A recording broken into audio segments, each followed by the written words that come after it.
amigos, bienvenidos a su programa donde Dios llora. Vamos a hablar hoy de un país maravilloso, Venezuela. Un país que ha sufrido mucho en las últimas décadas, que tiene muchas sombras pero también muchas luces. De la mano de nuestro invitado de hoy vamos a hablar de este país. Tenemos aquí con nosotros hoy a Monseñor Raúl Biort Castillo, obispo de La Guaira, una zona en la costa central del país. Monseñor, muchas gracias por estar aquí hoy con nosotros. Una alegría para mí poder estar en este programa tan importante que se ve en muchos países de América Latina y de otras latitudes y que siempre lleva un mensaje de esperanza por la labor de la Iglesia. Gracias. Monseñor, muchas veces cuando hablo con periodistas y con otras personas de Venezuela siempre me hablan del Caribe. Y digo, bueno, sí, Venezuela es Caribe, pero Venezuela para mí son 5 países casi en uno, ¿no? Tenemos el Amazonas, tenemos los Llanos, tenemos los Andes, tenemos Maracaibo, que también es una realidad totalmente diferente. Pero en su caso sí que tiene usted una zona caribeña, dijéramos. Pero no solo eso, porque le quería preguntar, ¿no?, la zona de contrastes en la que ustedes viven. Sí, la diócesis de La Guaira es una diócesis en la costa central de Venezuela.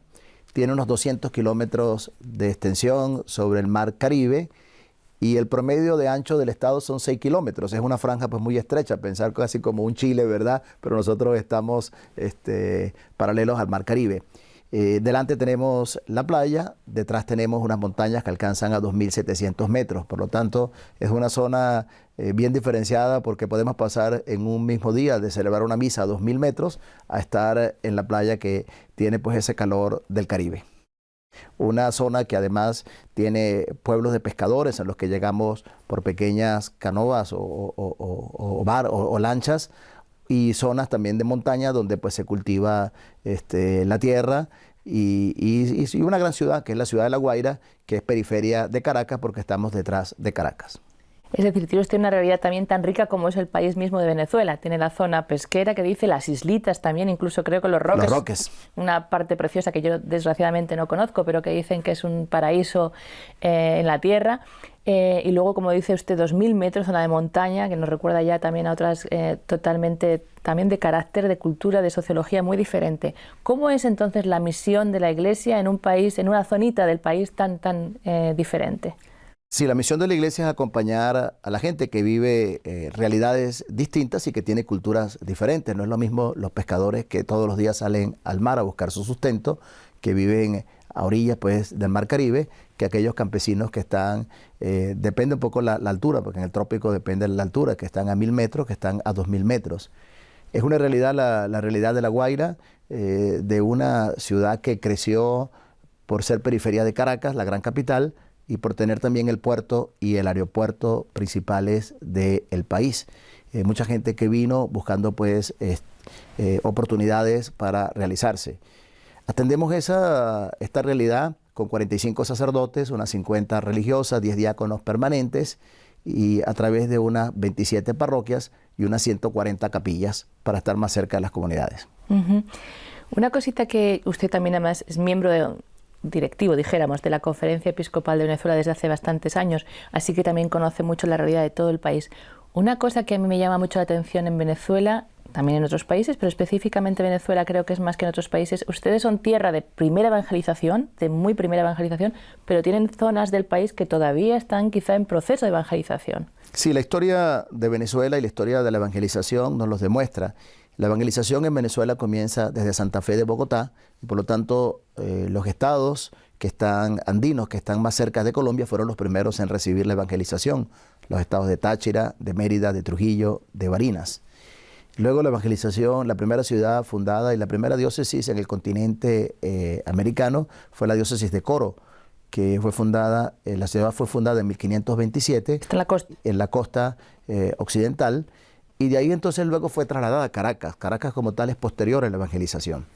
Por mucho tiempo, y hasta el siglo XVIII, Venezuela tenía una sola diócesis, que la sede de Coro fue trasladada a Caracas y todo el oriente del país pertenecía a Puerto Rico. Lo atendía el obispo de Puerto Rico y se llamaban los añejos ultramarinos de Puerto Rico. Eso hizo que, bueno, de alguna manera el occidente fuera más atendido en la evangelización y lo que era el oriente y el sur, que depende del Amazonas, fue atendido posteriormente. Por la historia también que hubo en el siglo XIX, hubo pues muchas guerras, la guerra de la independencia, pero luego una guerra federal, una guerra interna que dejó despoblado pues muchos de estos territorios de los llanos y del oriente.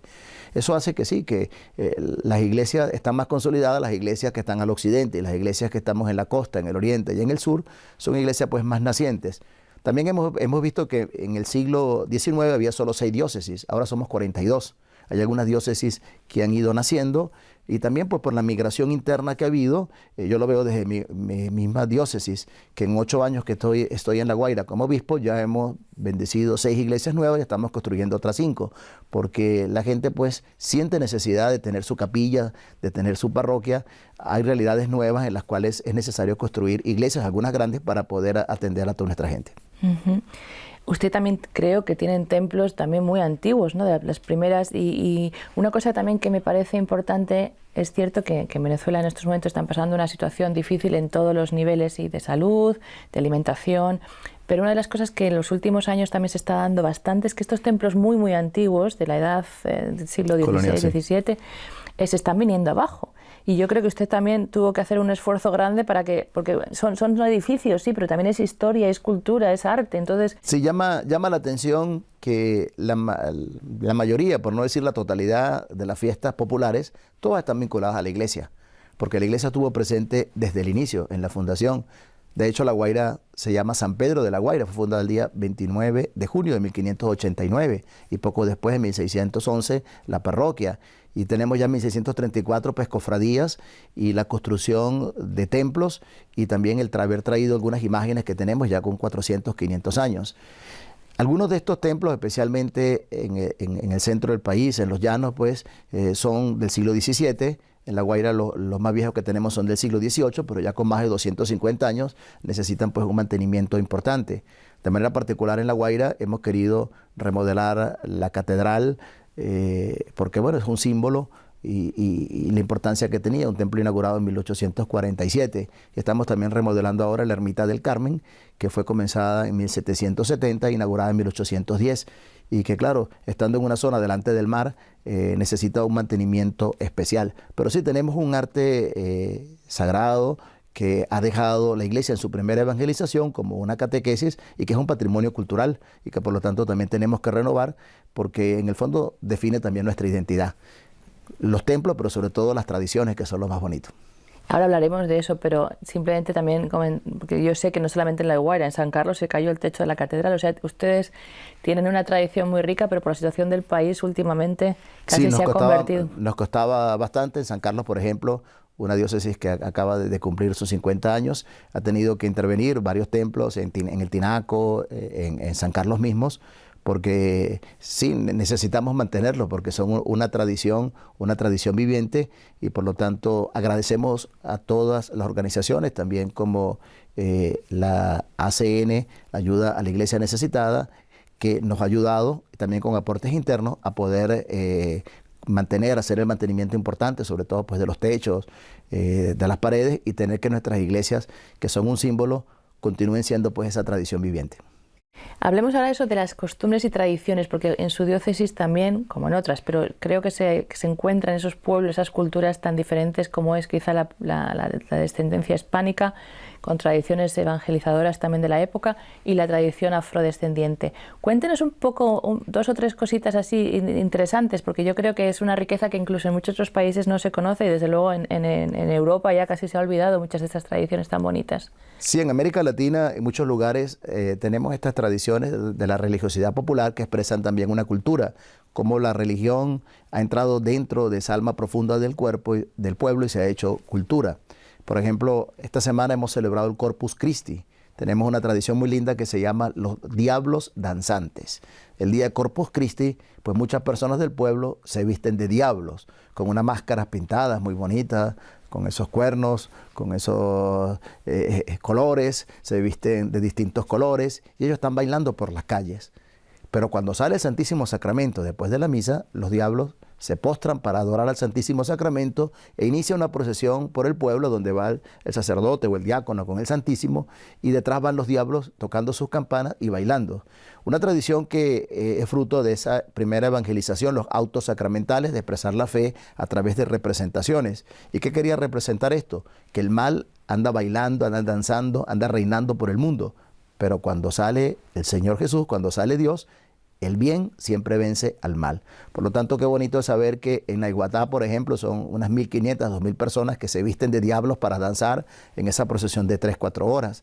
Que en Tarmas tenemos la cofradía de los diablos, pero no todo el mundo puede ser un diablo, solamente hace falta que sean buenos diablos. Entonces los diablos tienen que confesarse el día antes, tienen que ir a comulgar, los diablos tienen que estar casados en la iglesia, los diablos tienen que ser buenos diablos para poderle bailar al Señor.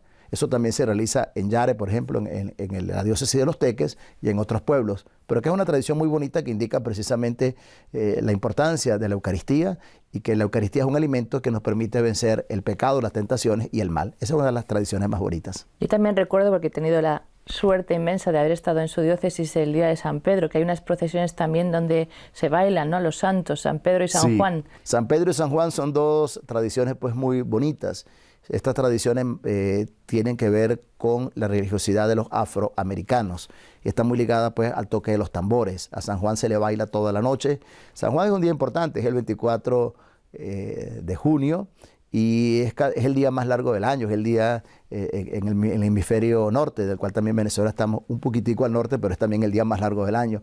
Y se le bailan los tambores y se toca a San Juan y a San Pedro. Hay una parranda de San Juan que dice: San Juan todo lo tiene, San Juan todo lo da. Bueno, se le pide a San Juan que sea ese intercesor, ese San Juan el precursor, que lo dé. Y el día de San Pedro lo mismo, entonces se bailan y se encuentra la cofradía de San Pedro con la cofradía de San Juan y se van bailando por las calles, una noche de alegría. También se celebra eso en Guatire, que es San Pedro de Paicarigua, en la diócesis de Guarenas, pero en el centro del país sobre todo y en la población afroamericana, el día de San Juan, para ellos es casi el día más importante del año. Es una fiesta pues muy linda, ¿no?, que nos lo recuerda. Tenemos también nosotros una tradición muy linda en Pascua, la hemos celebrado, que es la bendición del mar. Exacto. Bueno, nosotros tenemos 200 kilómetros del mar y todo el mar forma parte de nuestra vida, pero el mar es fuente de vida. El mar nos recuerda también el agua del bautismo. Y por eso el domingo de Pascua, después de haber vivido toda la Semana Santa con esa tradición española que nos dejaron las procesiones cada día, que comienzan el domingo de Ramos, inclusive algunas comienzan el viernes de Concilio, sacando pues todos los santos. Después de celebrar todo ese triduo pascual, el domingo en la tarde nos reunimos en La Guaira, en un paseo bastante amplio, unas 3.000-4.000 personas, para pedir a Dios la bendición y para pedir sobre todo la bendición del mar, que los pescadores puedan traer todos los días ese sustento que necesitan en la casa, que el mar sea fuente de comunicación, no solamente pues puerto de salida para los muchos migrantes de venezolanos que han tenido que salir, sino que sea también ese puerto donde regresan los migrantes y donde acogemos a los turistas. Que el mar sea también un lugar de esparcimiento y recreación. El mar para nosotros es fuente de vida. Y por eso en distintos sectores, al menos yo diría que en unas 10 o 15 comunidades, en las parroquias, o terminada la misa a medianoche, a las 12 de la noche, 1 de la mañana, bajamos con el Santísimo Sacramento a bendecir el mar, o lo hacemos el domingo, desde La Sabana, Naiguatá, Chichirivichi y sobre todo en Catialamar, donde es esta celebración diocesana. Cosas que también se hacen en otras diócesis como Puerto Cabello, por ejemplo. Y luego también, claro, la Virgen del Carmen, el mar, también ahí tienen una procesión muy bonita, ¿no? Sí, con la Virgen, pues a la Virgen se le quiere mucho. En América Latina la Virgen es ese rostro materno de Dios, de esa ternura, y la queremos mucho.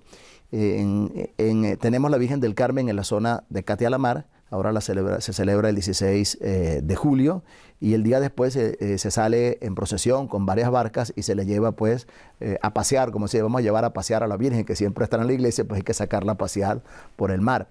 En el centro de la diócesis, en Maiquetía, tenemos una procesión de la Virgen de Lourdes. El padre Santiago Machado, que fue un gran apóstol, visitó Lourdes y ya en el año 1884 hizo una réplica de la Gruta de Lourdes en Maiquetía.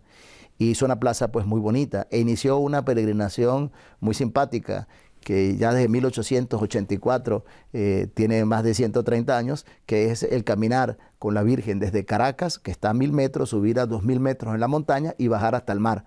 Una peregrinación que dura unas 8 o 10 horas y a la cual pues acuden unos unas 4 o 5 mil personas que caminamos. Yo lo he caminado ya desde que estoy ahí como obispo todos los años, y qué bonito es que la gente va rezando el rosario, que vamos encontrándonos con la naturaleza, y cuando bajamos al mar, todo el pueblo de Maiquetía nos espera, otras 3 o 4 mil personas, para celebrar una misa multitudinaria y pedirle a la Virgen por la salud, especialmente por los enfermos. Son celebraciones pues muy lindas. Además de la Virgen de Lourdes, que nos ha dicho, seguro que también en su diócesis hay una devoción especial a la Virgen de Coromoto, que aunque mucha gente quizá en Latinoamérica no lo sabe, es la patrona de Venezuela.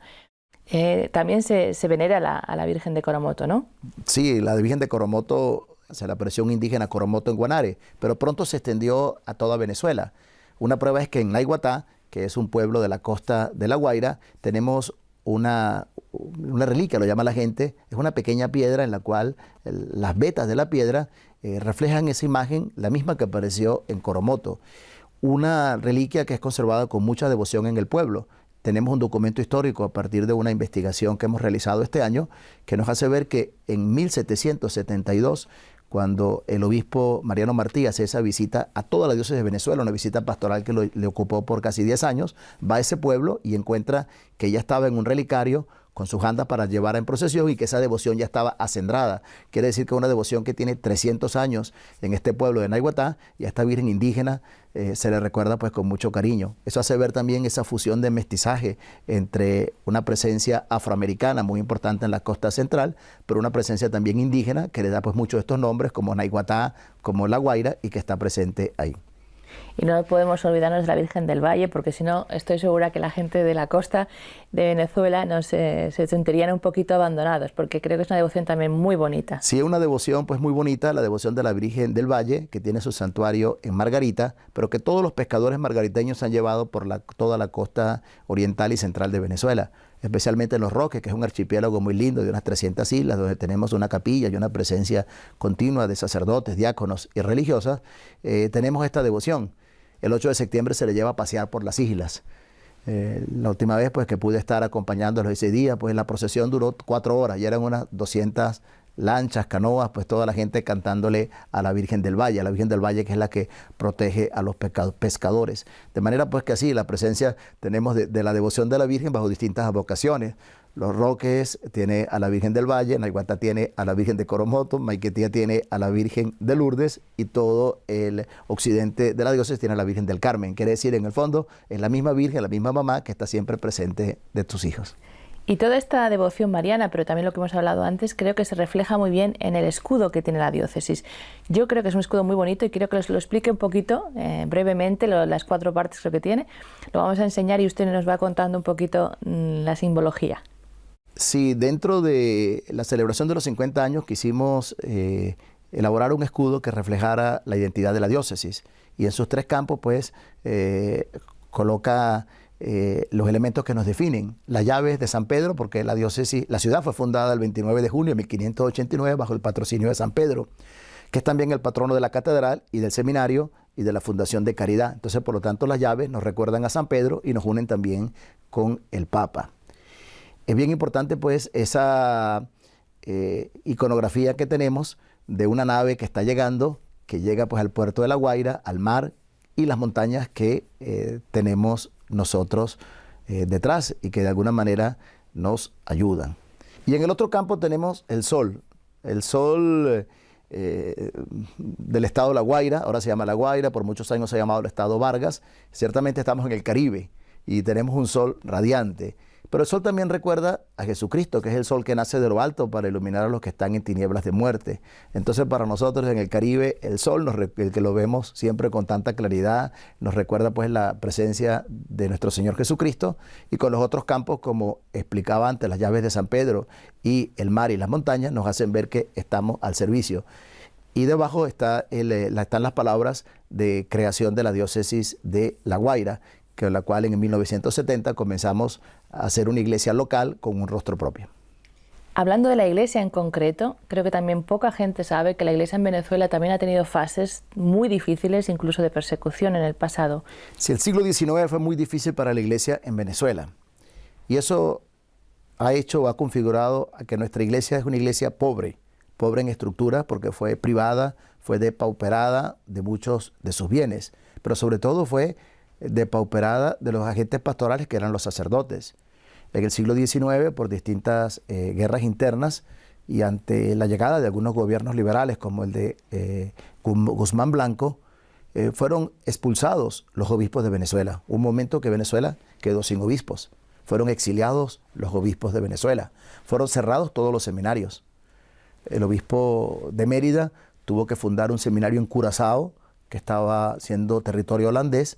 Por muchos años ahí formaron sus seminaristas para que regresara a Mérida. O algunos, estando más cerca de Colombia, lo enviaban allá, a Colombia, a estudiar. Los del Oriente tuvieron que enviarlos a Trinidad. Pero por muchos años Venezuela quedó sin seminarios. Estaban prohibidos los seminarios.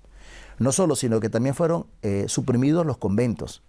Primero fueron suprimidos para confiscar sus bienes en las primeras décadas del siglo XIX y fueron expulsadas las congregaciones religiosas. Entonces nosotros tuvimos casi 60, 70 años sin religiosos y sin religiosas, que eran los que llevaban adelante la evangelización.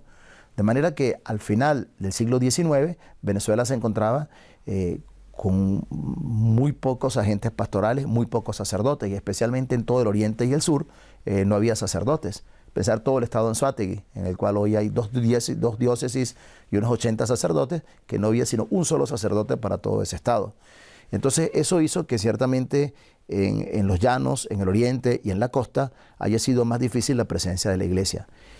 Al final del siglo XIX, en 1889, comienza un resurgimiento con la fundación de la primera congregación religiosa femenina local, que precisamente es en La Guaira, en Maiquetía, las Hermanitas de los Pobres de Maiquetía.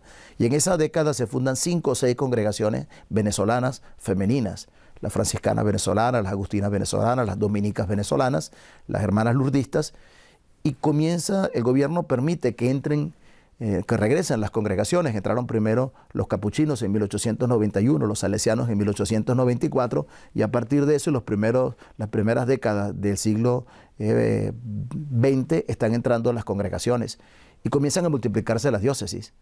En el año 1922 se crearon 5 diócesis nuevas para Venezuela. Solamente existían 4 diócesis y con esta pasaron a ser 9 diócesis. Hoy en día tenemos 42 diócesis. Quiere decir que el siglo XX ha sido un siglo de crecimiento de la iglesia en Venezuela, y en lo que va del siglo XXI ya se han creado otras 3 diócesis y hay otras en lista. Quiere decir que la iglesia en Venezuela crece. La iglesia en Venezuela ha logrado recuperarse. Un historiador de la iglesia, el padre Germán González Oropesa, hablaba de la resurrección de la iglesia venezolana al final del siglo XIX, porque fue muy golpeada. Fue muy golpeada con tantos acontecimientos: expulsión de obispos, cierre de seminarios, expulsión de las congregaciones religiosas y confiscación de todos sus bienes. La iglesia en Venezuela se presenta hoy en día como una iglesia pobre, como una iglesia con la gente, pero como una iglesia que con mucha ilusión está con la gente compartiendo lo único que tiene, que es el anuncio de Jesucristo. Y exactamente por eso también quería que llegáramos a este punto, porque así se ve también la falta a veces que hay de, como usted decía, agentes de la pastoral. Hay muchísimos laicos, no estoy hablando de ellos, pero el número de sacerdotes es relativamente pequeño. Acabamos de escuchar el porqué, o uno de los motivos de por qué. Y yo por eso quiero hablar ahora de los seminarios y de la importancia de los seminaristas para el futuro de este país. Sí, dentro de esta recuperación de la iglesia, promoción de la iglesia, está el surgimiento de vocaciones locales. Muchas congregaciones religiosas vinieron del extranjero y traían sus misioneros, especialmente de Europa, de España, de Italia, pero también de Alemania, de Holanda, de Bélgica y de otros países de América Latina como México y Colombia. Poco a poco han ido surgiendo las vocaciones locales. Se han convencido a las congregaciones religiosas que también los venezolanos podíamos ser sacerdotes. Y hemos pasado de tener 2.000 sacerdotes en el año 1985, cuando vino San Juan Pablo II a Venezuela, pero el 70% no eran nacidos en Venezuela. Ahora más o menos mantenemos los números, pero ahora el 80-90% somos nacidos en Venezuela. Se han abierto distintos seminarios. En los seminarios se están formando estos jóvenes que, no obstante todas las dificultades económicas y sociales, sienten el llamado del Señor y quieren servir al Señor en forma muy heroica, porque en estos años de la crisis hemos visto que los sacerdotes pasaban pues muchas necesidades, que ser sacerdote comportaba pues compartir la pobreza del pueblo, y sin embargo nuestros muchachos están ahí respondiendo el llamado del Señor. Agradecemos a Dios la abundancia de vocaciones que tenemos. Nos comprometemos a seguir trabajando para mostrar que el sacerdocio es un camino de realización personal, existencial, pero que sobre todo pues, una vocación de servicio a la que respondemos con generosidad, y nos estamos comprometiendo a la formación de estos seminaristas para tener los pastores que acompañen al pueblo de Dios. Y tan necesarios, porque además me estaba acordando que justo Venezuela también la pandemia le chocó fuerte, ¿no? Con 4 obispos que fallecieron y casi 50 sacerdotes que perdieron la vida en la pandemia, así que hay un hueco bastante grande que hay que cubrir. Se nos ha acabado el tiempo, Monseñor, pero como siempre le quiero dejar también la última palabra para que usted a nuestros queridos amigos que siguen este programa, para que les dé un mensaje de lo que usted quiera. ¿Cómo podemos ayudarle en su labor? Bueno, ante todo le pedimos oraciones. En medio de la crisis que ha vivido Venezuela, hemos sentido que la Iglesia es católica. Católica porque es universal. A veces uno lo reza en el credo de todos los domingos, que creo que la Iglesia es católica. Pero católico significa, y lo hemos sentido nosotros, que hemos recibido la ayuda espiritual y material de muchas personas de tantos países. Sea con los que han recibido los 7 millones de inmigrantes venezolanos que se han esparcido por todo el mundo, pero especialmente en los países de América Latina, donde han sido recibidos con cariño y le han dado oportunidades de trabajo, sea con los que nos hemos quedado en Venezuela y nos han ayudado a que siguiéramos adelante con las actividades pastorales.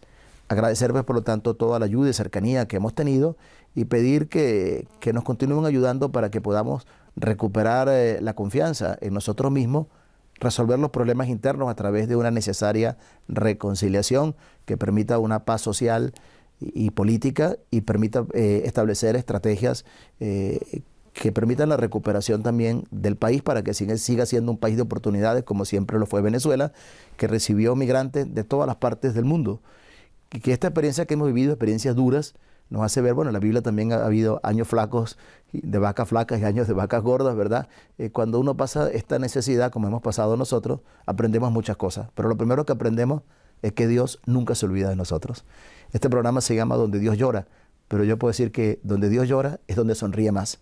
La sonrisa de Dios la hemos visto en muchas personas, la hemos visto en mucha gente que se ha hecho presente y sigue siendo presente su amor y su misericordia entre nosotros. De manera que las lágrimas de Dios se convierten en sonrisas, como dice el Salmo.